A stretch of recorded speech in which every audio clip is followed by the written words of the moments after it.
Hello students, how are you?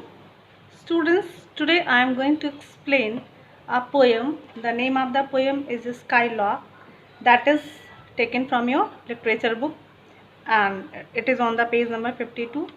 So students, open the page 52 and put your finger.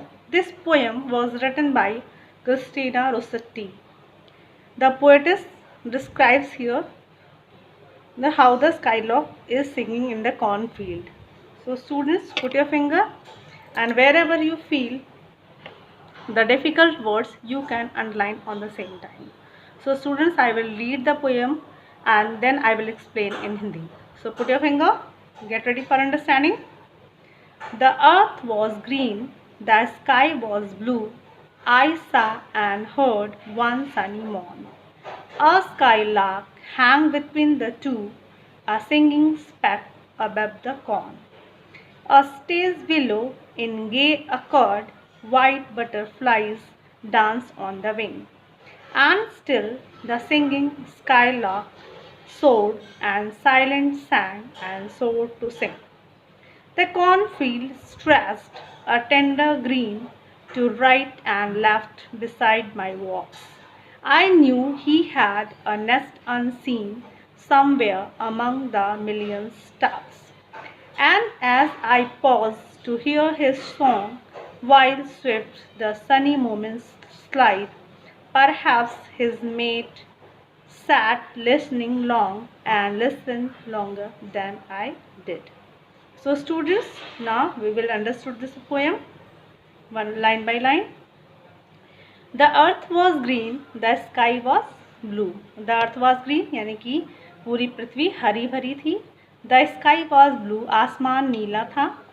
I saw and heard one sunny moon. मैंने देखा और सुना भी एक धूप वाली सुबह, यानी कि जब सुबह हो रही थी, धूप हो रही थी. A skylark hang between the two. A skylark hang between the two यानी कि वह आसमान में बिटवीन द टू यानी कि आसमान और पृथ्वी के बीच लटक रही थी, यानी कि उड़ रही थी. A singing speck above the corn यानी कि जो कॉर्न यानी कि जो मक्के की फील्ड यानी मक्के का खेत है, उसमें वो उसके ऊपर एक बहुत दूर ऊपर छोटी सी दिख रही थी, उसके ऊपर वो उड़ते हुए गाना गा रही थी. Now second para. A stage below in gay accord यानी कि बहुत नीचे जो कॉर्नफील्ड के बराबर था. इन गे अकार्ड यानी कि बहुत ही हैप्पी मूड में, बहुत खुश होकर, वो स्काईलॉक बहुत खुश होकर वाइट बटरफ्लाइज गा रही थी. White butterflies dance on the wing और जो वहाँ पे जब वो गाना गा रही थी तो वाइट बटर यानी कि सफ़ेद तितलियाँ क्या कर रही थी, अपने पंखों पर नाच रही थी. And still the singing skylark soared. And अभी भी जो skylark था वो खूब ज़ोर ज़ोर से उसकी आवाज़, गाना गाने की आवाज़ गूंज रही थी. And silent sang and soared to sing. और पूरा जो फील्ड था, जो पूरा जगह था, वो पूरा साइलेंट था यानी कि जो बहुत ही शांत था, जिसमें सिर्फ उसके गाने की आवाज़ चारों तरफ फील्ड में, उसके मक्के के खेत में गूंज रहा था. Now third para. The cornfield stretched a tender green. The cornfield stretched a tender green यानी कि जो cornfield यानी कि जो मक्के का खेत था, stretch मतलब फैला हुआ, a tender green यानी कि बहुत ही मुलायम, बहुत ही कोमल, हरा भरा पूरा खेत बहुत दूर तक हरा भरा और कोमल मक्कों से भरा हुआ था. To right and left beside my walks यानी कि मैं जिधर चल रही थी उसके दोनों तरफ, राइट एंड लेफ्ट दोनों तरफ मेरे कॉर्नफील्ड यानी कि मक्के का खेत था और बीच में रास्ता था. I knew he had a nest unseen. मुझे पता था कि यहीं पे उसका कहीं पे घोंसला है, बट मैंने अभी तक देखा नहीं है. शायद यहीं आसपास उसका कहीं घोंसला होगा.